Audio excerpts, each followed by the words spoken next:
Yvonne's Abraham's father's funeral service will be on October the 30th. I've got it here at 10 o'clock in the sanctuary of HOLLENBECK United Methodist Church, with a reception after that in the Great Hall. So you can put that on your calendar if you would. But are there other concerns that we should share? I'm happy. Yes. Past President Barr, her son-in-law is in the hospital in Augusta. He went in for a procedure to replace his heart valve. They decided that it was working, and so they're going to just monitor that. So he's got to get back. They put him on blood thinners, and so he's going to be in the hospital for a day or two. Please keep him in your prayers. He's probably going to have another procedure like in 6 months. Thank you very much. We'll remember Barb and her family. If y'all didn't hear that, then that's her son-in-law, Barb's son-in-law. Anything else from the audience? If not, if you would bow your heads and join me in prayer. Our most gracious Heavenly Father, there are so many things that we take for granted. Let us not ignore them today. Help us remember that life is a gift, that our health is a blessing, that today is a new day filled with awesome potential, and that we have the capacity to bring something wholly new and unique and good into this world. Help us to remember to be kind and patient with the people who love us and to those whom we work and interact each day. Teach us to see all the beauty that we so often ignore and to listen to the silent longing of our own souls. Help us to remember to be worthy instruments of your service. We thank you for the food that is before us and for the many blessings.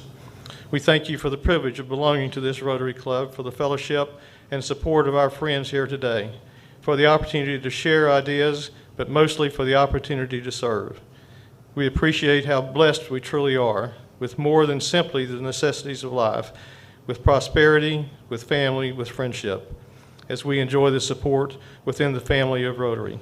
Help us to reach out to those families less fortunate than us within our own community and around the world. Amen. And now if you'd place your right hand over your heart and join me in the pledge. I pledge allegiance to the flag of the United States of America and to the republic for which it stands, one nation under God, indivisible, with liberty and justice for all. And now our national anthem. Oh, say, can you see by the dawn's early light what so proudly we hailed at the twilight's last gleaming, whose broad stripes and bright stars through the perilous fight o'er the ramparts we watched were so gallantly streaming, and the rocket's red glare, the bombs bursting in air, gave proof through the night that our flag was still there. Oh, say does that star-spangled banner yet wave o'er the land of the free and the home of the brave?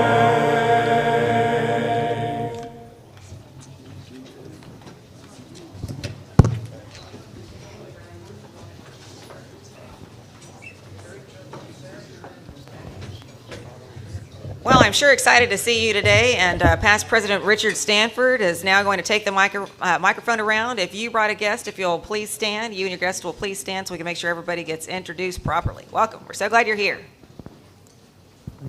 Thank you, Happy. I would like to introduce Liz Landon. She is in commercial real estate at J.P. Morgan Chase. I won't embarrass her by saying how long we've known each other, but I think we were both 18 when we met, so known her since freshman year in college.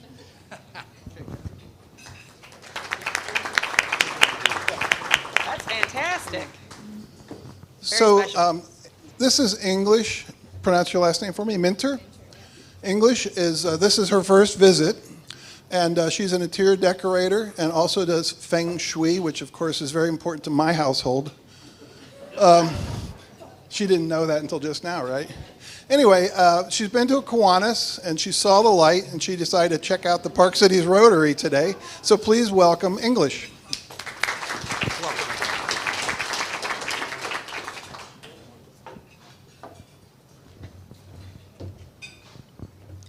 We're pleased to have Kim Notelmy from the Dallas Symphony, who will be speaking with us later. And my husband, Robert Mann, who is finishing a book to be published very quickly. And Inika and Richard Schultz, my good friends. Inika is a retired publisher of legal textbooks, and Richard is a retired environmental engineer. And they are both patrons of the arts and good supporters of the Dallas Symphony. So we're glad to have all of them. This was my very first friend I made when I moved to Dallas right before COVID. Ashley Massey. She lived in South Korea for 13 years. She moved to Dallas, was working for an international marketing company, doing international marketing for a company out of Germany, and now she's transitioning into real estate, and she's interested in possibly joining us. So I'm going to encourage that. Fantastic. Welcome. Well, welcome to each of you. We're so glad that y'all are here. And today, Mark Casher is going to highlight Tanya Boughton as our PCR Marketplace Advertiser. Come on up, Mr. Mark. Thank you, Happy. I don't see Tanya here yet, but today I have the honor of honoring Tanya, who's our Marketplace sponsor. It's her 7th year in our club and 6th year as Jerry Washam's partner in Chime. Yes, Chime, you can ask her what that means, as co-chair for the University Park tree lighting. Tanya serves as the state legislative chair for childhood health and obesity prevention, working at state and federal levels on policies that directly affect children's health. Her most recent work has been in Washington, working with legislators to push through the federal flavored vaping ban, as vaping has gone up more than 300% and has become the new teen epidemic. Also in the Did You Know file, did you know that Tanya was a combat medic in the Army and the National Guard? Among other things, Tanya helps with marketing with Brent Cooper at State Farm, who's the actual advertiser, and one of the few agencies actually decreasing their insurance rates as others are going up. Brent's been an agent here since 1987. His wife Liz and Tanya are great friends, and Brent and Liz have been married for 32 years, have 2 sons, both graduates of the Highland Park school system.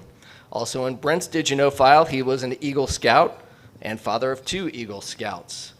He's a graduate from Florida State University Business School. His agency has qualified for numerous awards over the years, including State Farm Chairman's Circle, State Farm's President's Club, and $1 Million Roundtable. The Coopers support numerous public and private Dallas and Highland Park schools, as well as the Park Cities and North Dallas YMCAs and our own Park Cities Dallas Rotary, and the Scottish Rite Hospital supporter, so maybe he should be a good member too, right, Happy? In the office, the team enjoys assisting resident relocations to the Dallas, Texas area, focusing on auto, homeowners, renters, life, and business insurance throughout Dallas and the surrounding Texas areas with competitive pricing and great service. Please feel free to stop by or call them at the Preston Center office for a free car home insurance quote at any time. When insuring what's most important to you, it's even more important that you know your agent, Brent Cooper, and State Farm. So let's thank Tanya and Brent Cooper.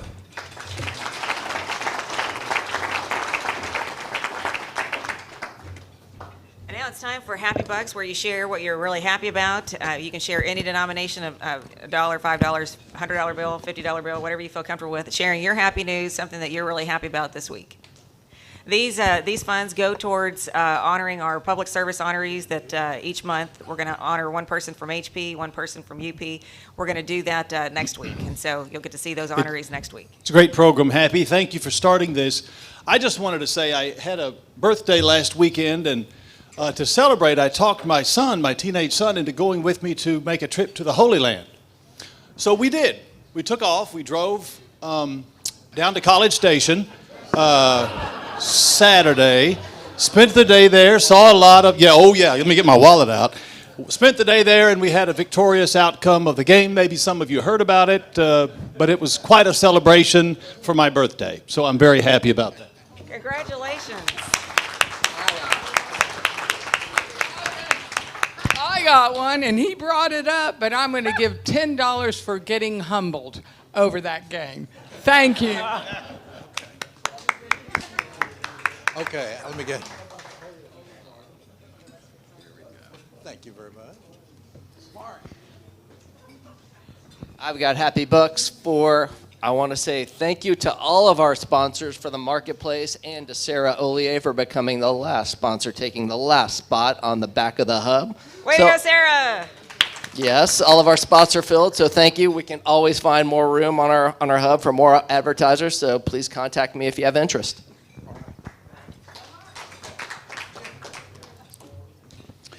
I would like to celebrate the Sooners' victory. I won't mention their opponent, but let's all celebrate the Sooners.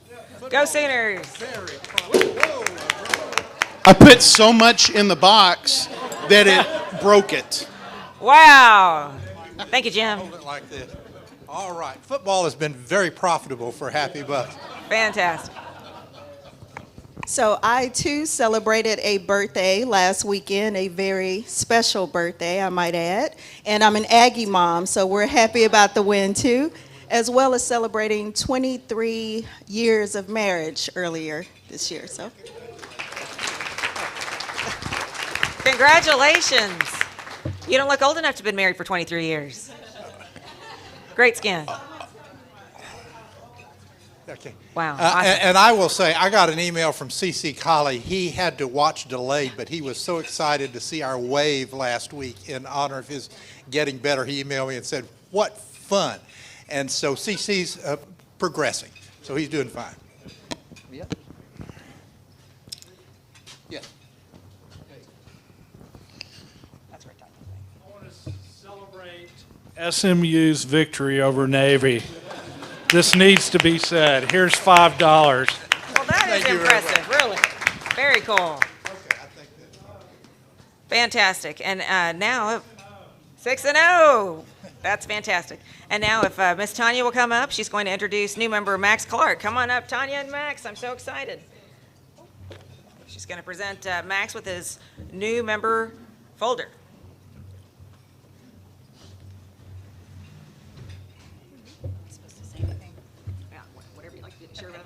This is Max. He's been here about a year. Moved here with his family. He's in IT and has two beautiful little ones and wants to teach them about giving back, and was an Interact and was an Eagle Scout. Yeah, Eagle Scout.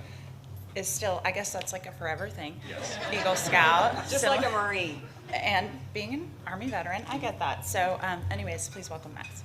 Thank you very much. Oh, let's get a picture. Yeah, that didn't work at all. I'm not tall enough to be in this picture. Thank y'all. Welcome, Max. We're excited you're here. And now Miss Jo Bryant is going to give her a new member speech. And so Max got this really big folder with all these things to do. And Miss Jo Bryant is going to be completing one of her tasks to get closer and closer to getting the new member badge. Come on up, Miss Jo.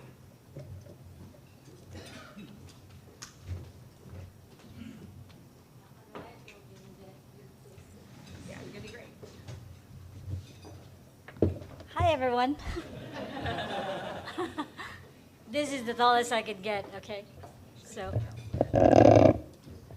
So today, thank you so much for allowing me to speak today. Thank you for being here. So today I wanted to talk to you about my personal, my profession, and my purpose. But I'm going to try to remember what Tom told me today when I was walking in. He said, if you're not having fun, then you're not doing it right. So I'm going to try to have fun. So my name is Josephine Bryan. I go by Jo. I've been married for 34 years. Yeah, I married young. I have 3 beautiful children, 32, 31, and 29. I have 4 grandkids, 9, 4, 3, and 1. Yes, I know, right? I love them. My husband and I met when he was in the military. He was in the military as a Marine, and we met in my country. We got married there. I migrated when I was here in the United States when I was 22 years old. Like I said, been married for 34 years. And I love hiking, walking, and going to the beach. So if I can have those three things all at one place, that's my heaven on earth. That's my personal. And profession, it's very self-explanatory. I am in the real estate business, so help people to buy and sell their home. So that's pretty boring, I guess. But I love him. I love because I love helping people. Now, before I tell you about my purpose, I just wanted to thank you for what you do. A friend of mine was the one who told me about the organization.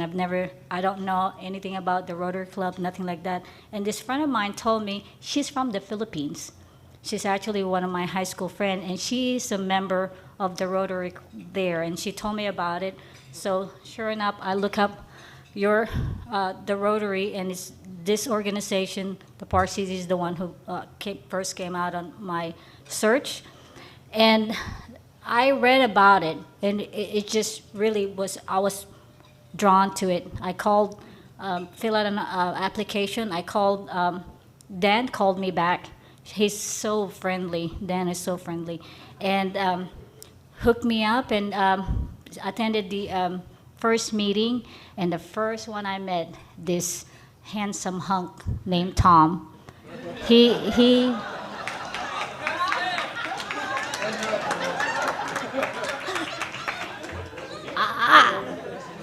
yeah, that's the Tom, yeah. He fits the role. By the way, he fits the role. He's very friendly, very welcoming, very informative. He made me feel right at home. But I wish I can tell you, I'll be lying though if I tell you that's the reason why I joined. But that's addition to why I joined. I joined because now I'm going to tell you my purpose. My purpose is I am the founder of a nonprofit organization called Hunger Free Philippines. And sorry. Your mission, your beliefs is what moves me. I've been here 34 years. I cannot sing that song, that flag of yours, without being teary-eyed. Sorry. I'm still trying to have fun, Tom. So with that said, with every week after week that I attend here, it's not your lip service that moves me. It's the action that you do. You guys, it's hard for me to explain because English is my second language. But sorry, that's my phone. You guys inspires me. That's all I'm gonna say. It's inspiring to me because out in the world there's so much need. There's so much need. In my home country alone, there's 21% living in poverty, less than $2 a day. We're talking about a day. But what inspires me is there's so many people, every single one of these, you guys are here, are doing something in action, giving back. And it's inspiring for those people like us who try to make a difference. You guys are our foundation that lifts us up to keep us going. So that's my purpose. My purpose is to help erase hunger in my country and erase the faces of hunger.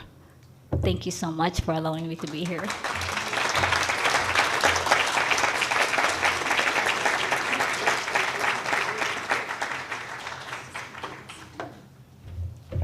Thank you, Joe. And Ms. Holly is going to tell us about PCR Connect and provide the membership minute. Come on up, Ms. Holly. Okay, and I have to do the opposite with this mic.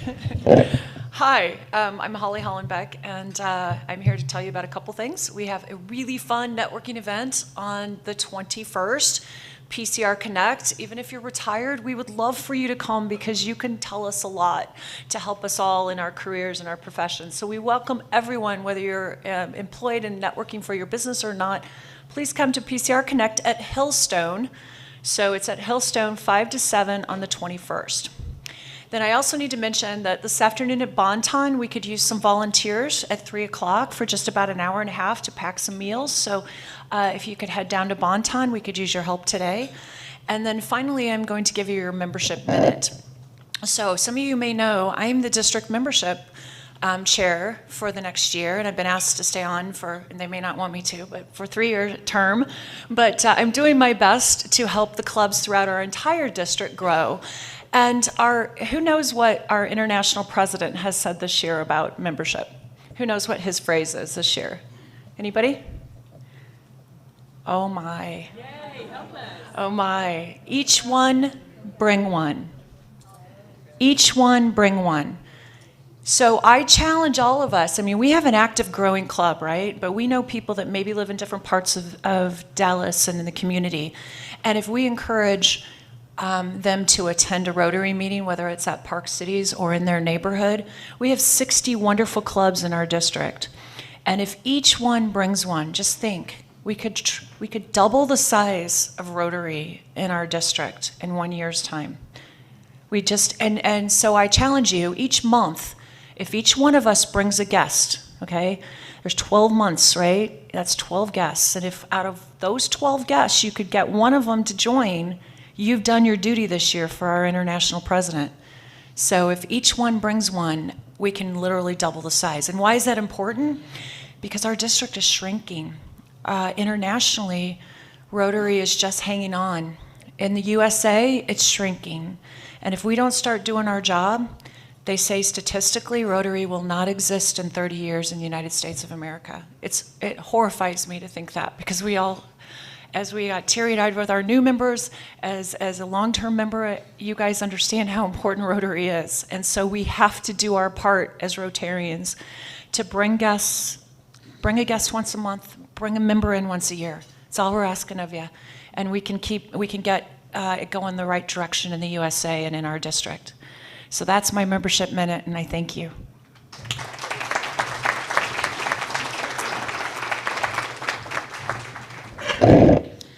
Just a quick reminder that our North Texas Food Bank Packing Day is tomorrow. Please wear your shirt.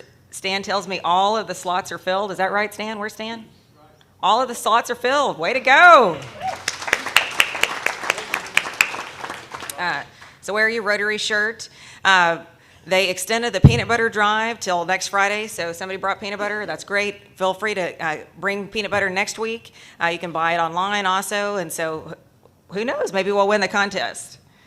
And the blood drive, our blood drive is going to be Friday, November 12th here at NORTHPARK in the valet area between Macy's and Nordstrom's. Please sign up, pass the word. There's a lot of people out there that have to give blood, and a lot of people out there that need blood, and so that's a good way for us to make a difference. That's Friday, November 12th. Continue to watch the monitors for announcements. And without any further ado, Ms. Charlotte KROEKER is going to introduce our incredible speaker this week.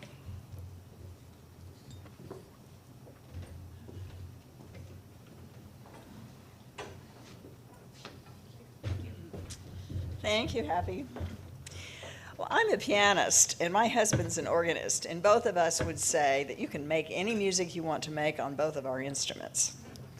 But I would say that there is only one instrument that really is the anchor of the arts in our community, if you had to choose one, and that would be the Symphony Orchestra. And we're so pleased today to have Kim Notelmy with us to talk about this anchor institution. I've been in Dallas for 15 years, been a member of this club for 15 years. And it's been my privilege to watch this organization grow deeper, broader, more excellent. Kim arrived in 2018, and please read her bio in the piece on your paper. She came at a time, I don't think she knew that we were going to have a pandemic. She might have made a different decision, but we're glad she didn't. And it took Kim to make sure that the success of our orchestra did not diminish during this time. She started a program for children in South Dallas. 500 children got to experience music with instruments and lessons who would otherwise not have experienced that. She's made the music making and the production of new music more diverse than Dallas has ever seen before. More people are experiencing that. The Dallas Symphony did not stop. The Meyerson Center was closed, but the symphony itself gave live concerts in smaller venues outdoors all over the DFW area. It took Kim to make the symphony stay alive during this time and to continue this excellence. We're so grateful that you're here today, Kim, and thank you for being here and for continuing the excellence of our symphony. Thank you.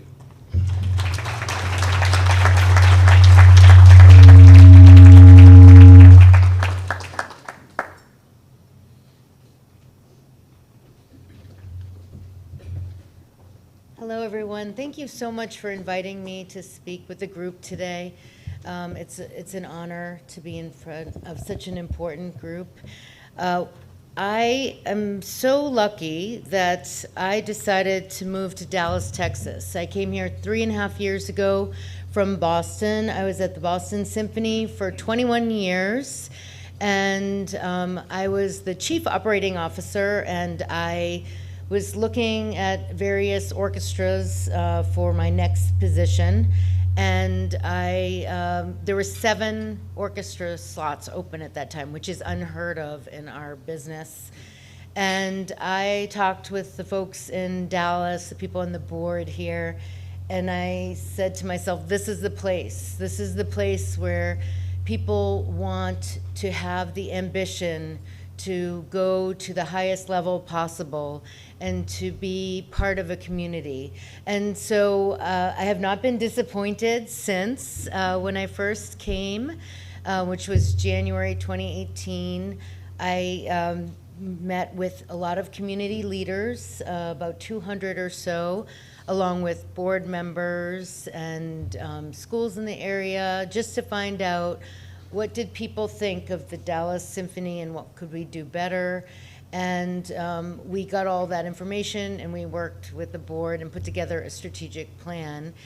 And one of the big things that came out of that strategic plan was ensuring that the Dallas Symphony is the orchestra of every person in Dallas and the Metroplex. In other words, it's not just for people who like classical music, or it's not just for people who, have traditionally gone to symphonic concerts, or to people who've been to the Meyerson.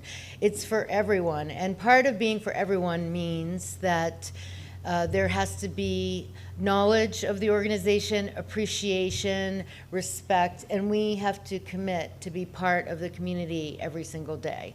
And so during the pandemic, we continued what we started before the pandemic, which was we began a new education program targeting Southern Dallas because there was definitely not the equivalent level of arts and music instructions in the schools in that section of Dallas, which is enormous, as you all know.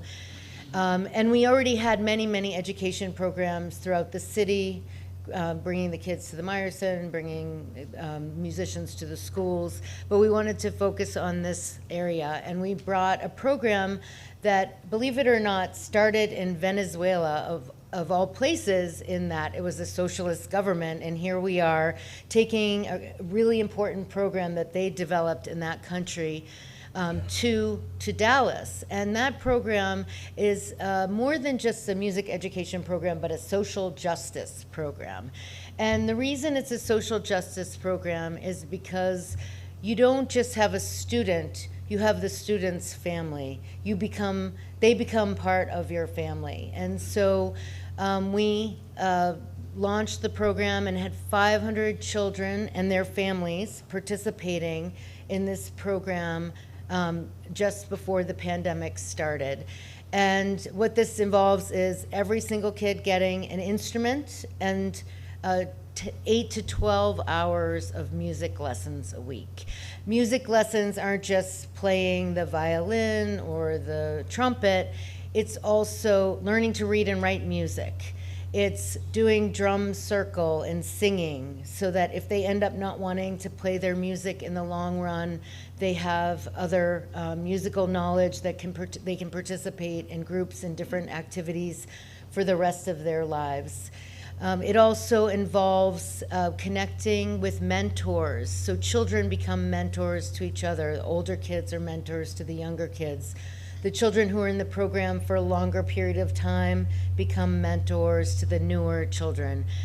And when the pandemic started, just like every other school child in the United States, the kids were home.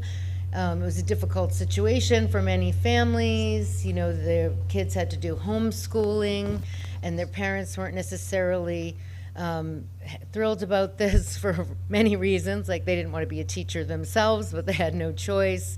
They may not know. In a lot of these families, English was a second language, so it was really hard for the parents.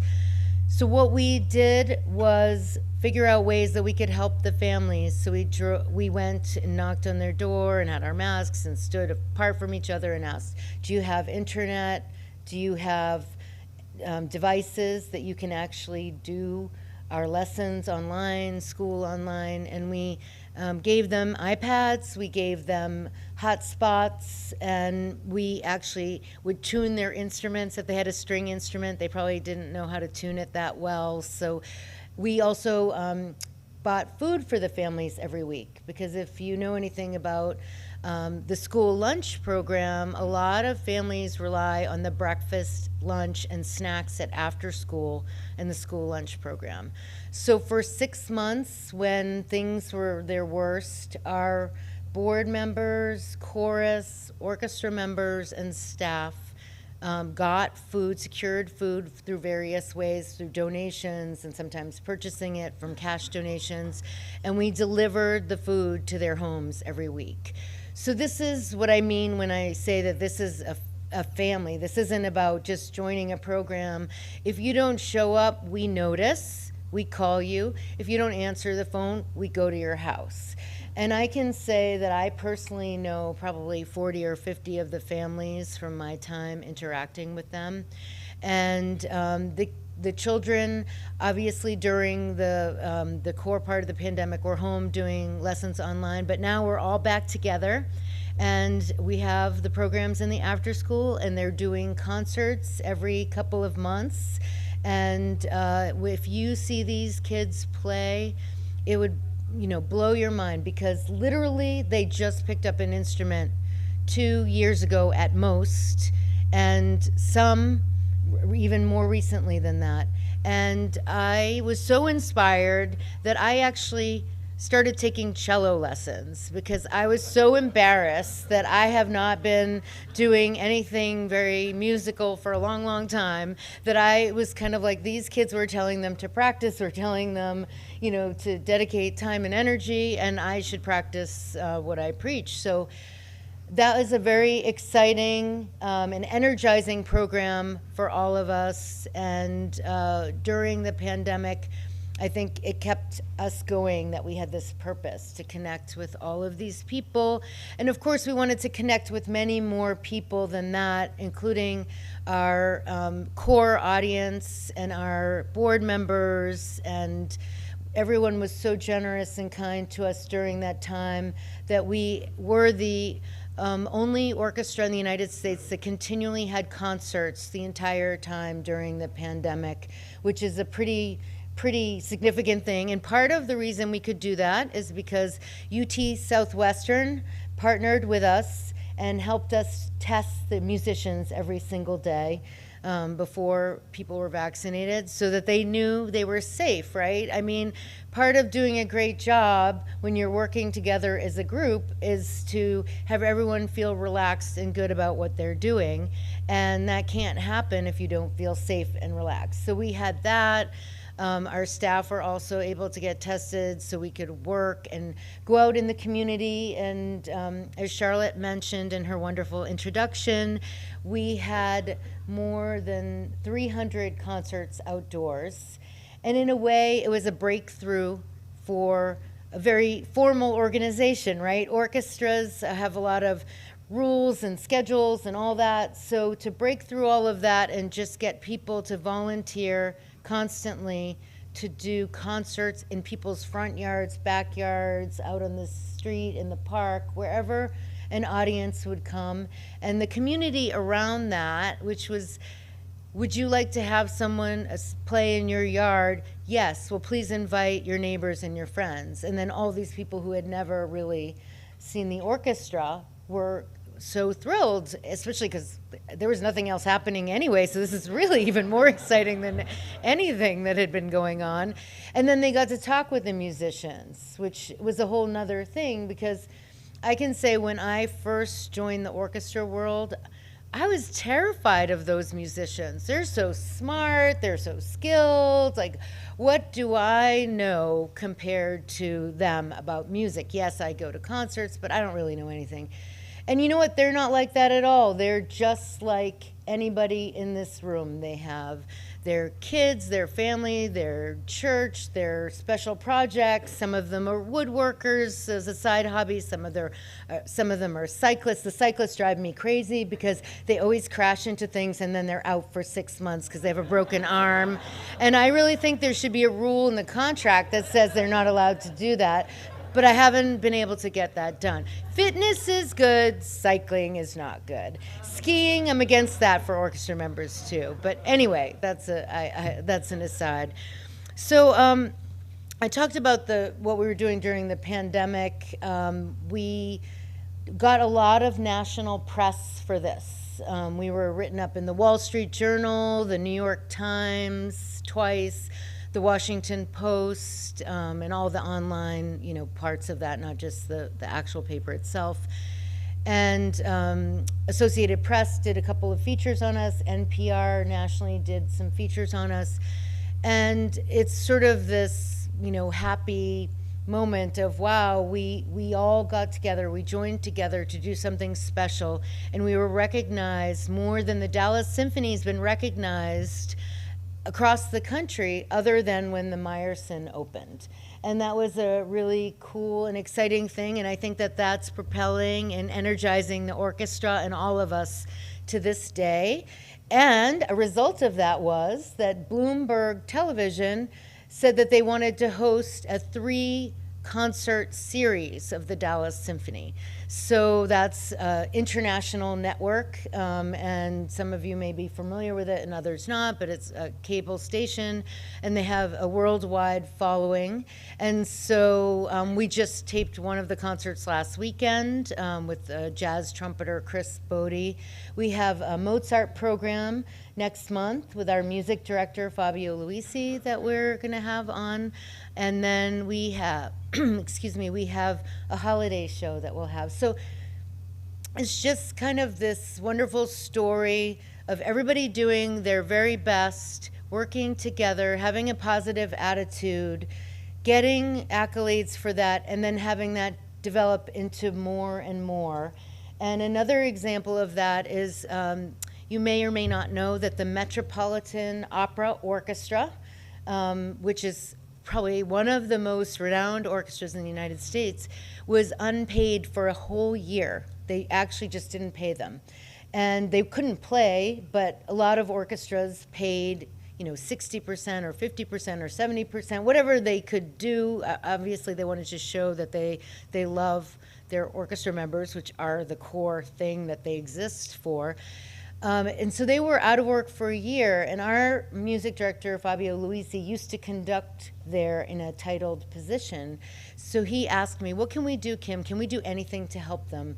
And, it's a drop in the bucket that what we could do for them, but we wanted to do something. So we invited 50 of those musicians to come to Dallas and perform with our musicians in late April, early May. And that was the first time that they played, and they just were weeping on the stage with happiness to have had that taken away from them for a whole year and to fly to Dallas to be able to play as a group ensemble. And that was also captured on video and is airing actually later this month on KERA. You can watch it. And it's actually airing across the entire country. 102 stations in the United States are airing this show this month. So again, just showing the spirit of Dallas and sort of what you all represent, right? And this is, you know, just wonderful to see these different ways that this is exhibited coming from this city. I thought I would give you just a quick overview of the DSO, just in case you don't know it. I mean, I know some of you know of it, but you don't really know details. And then I have one exciting thing to share that you might want to participate in. So first, the DSO has existed since 1900. You may not realize it's been around that long. We used to play at the Music Hall at Fair Park. The Morton H. Meyerson Symphony Center opened in 1989. The Dallas Symphony Board raised a huge amount of money for it, and then the city kicked in about a third to build this iconic building by architect I.M. Pei. And it's the only concert hall that I.M. Pei ever did. It's rated in the top 5 of the world. And so we have this incredible gem. And in 2019, the Dallas Symphony took over management of the Meyerson from the city. And we wanted to do that because we wanted the Meyerson to become a hub of community and music. When the city was managing it, it was empty about 120 dates per year, which is just a complete waste for an incredible building like that. And even if you can't use it in the auditorium for a concert, you can use the lobby, you can have events, there's so much to be done. And so that was an important part of what we wanted to do. And since that time, we've been doing a really great job booking it. Of course, everything during the pandemic got canceled and rescheduled twice, but you know, we're back in business again with lots and lots of activities happening. And we play classical music, we play pops music, so that's kind of like lighter orchestral music, everything from jazz, Broadway, you know, a big band, that kind of thing, patriotic, to presents. So we present a series of artists, some of them with our musicians and some on their own, so high quality music from around the world. And this year we started a Jazz at the Symphony Center series, so that's also happening, which is pretty exciting. And in general, we spend about $1 million a year on our education activities. We believe it is our job to create the audience of the future. It is not someone else's job, it is our job, and we will invest and make sure that happens and try to get as many kids and families to be part of what we do. And we also, as I said, rent out the building, so we work with the community. There are a number of groups that have always had concerts in the Meyerson, and we work with them very closely. And we have a park series and other community engagement initiatives. Our concept is bring the music to the people. So if you have ideas of places that we should be playing, please share that. I brought some of our brochures and my business card, which is on the table there. So please get in touch with me, or have anyone you would like to get in touch with me. And to that point, there are 2 things I want to mention. Number 1, we have a really cool thing that starts at the end of this month, and we started this during the pandemic, which is a concert truck is coming to Dallas. And this concert truck is basically a large box truck that opens up as a stage with lights, a sound system, and the whole thing. And it comes with a piano and 2 pianists, and our musicians play with them, and we drive all around Dallas and have concerts. So Later, probably on Monday, that schedule is going to be posted, and you'll see that we'll be at NORTHPARK a couple times. We'll be at other shopping places. We play in front of grocery stores. So everywhere the people are is where we want to be. So check that out if you have a moment. That's all free. And then the second thing is I brought brochures with our schedule. And as Holly was saying, introducing new people to this group is important. For us, it's the same thing. So please you are invited. I'm offering you complimentary tickets, and bring a friend. And if you already have tickets, then bring 2 friends. And we'd love to see you. And so I think I'll take questions now. But again, I'm thrilled to be here, and thank you so much for inviting me. While I'm going over to Happy, I do want to ask you, how did you get John Williams as a surprise guy at the gala? I mean, Anne-Sophie Mutter playing a violin concerto written by him for her, had no idea, and all of a sudden out he walks. Yes. How'd you do that? Keeping it a secret was the hardest part, but because I worked at the Boston Symphony for 21 years, I've known John Williams for 20 years, and he was the conductor emeritus of the Boston Pops, and so I would see him several times a year.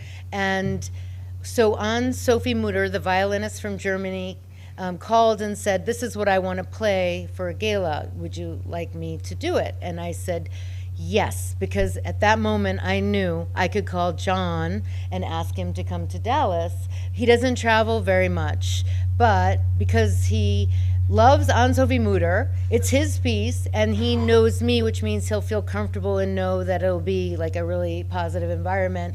We could get him, and we were able to keep it a secret, which was so hard because he was in town for a bunch of days watching all the rehearsals. So it was incredibly exciting, and he's an American legend, and we just felt so happy to have him with us.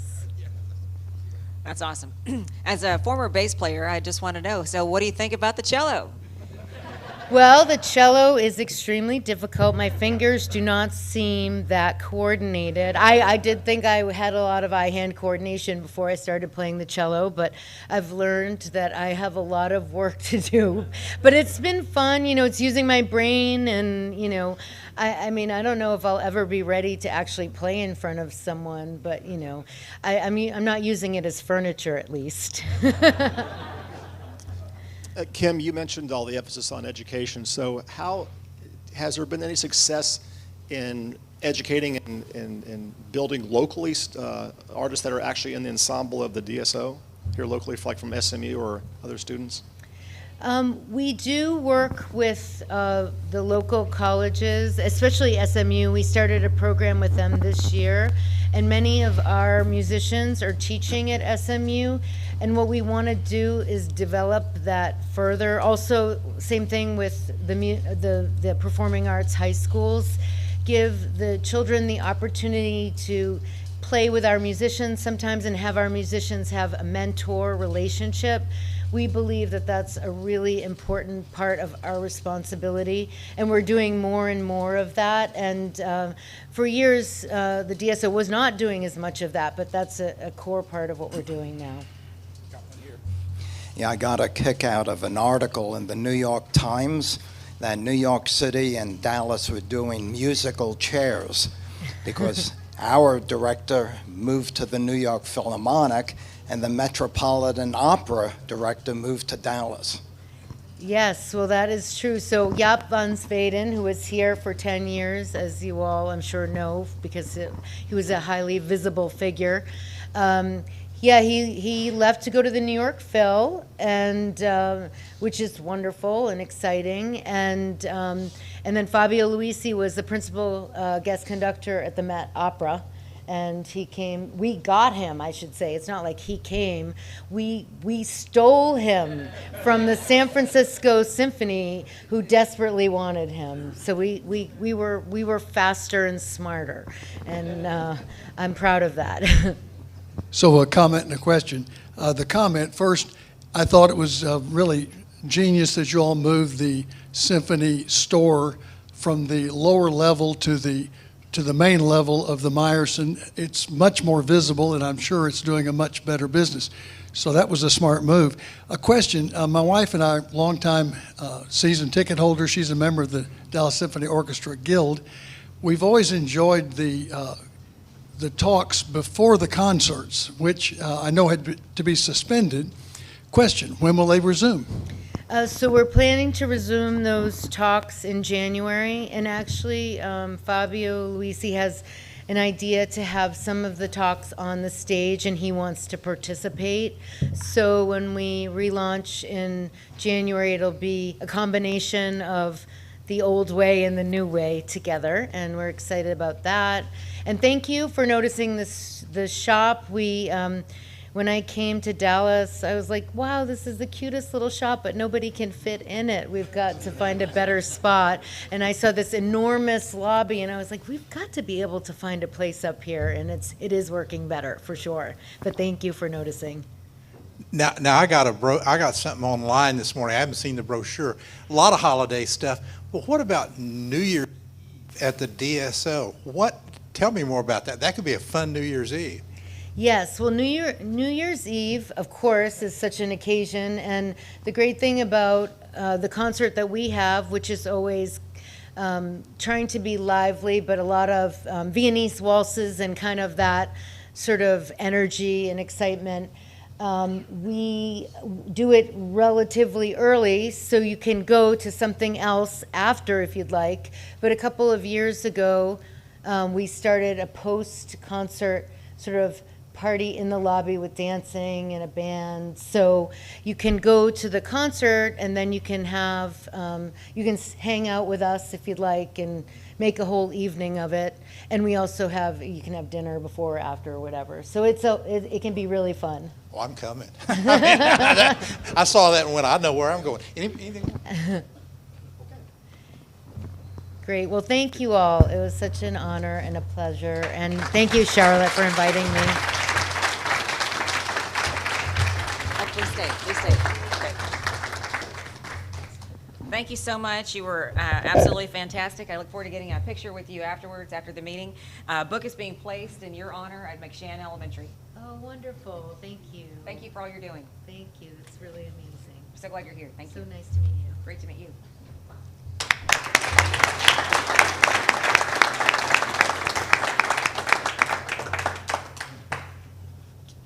Next week's speaker is going to be Ralph Cousins, The Courage of Jury Service in the Time of Jim Crow. It's going to be really interesting. And Charlotte Croaker is the program chair of the day next week as well. Thank you, Charlotte. And now our new member, Max Clark, is going to lead us in the four-way test. If you'll come on up, Mr. Max.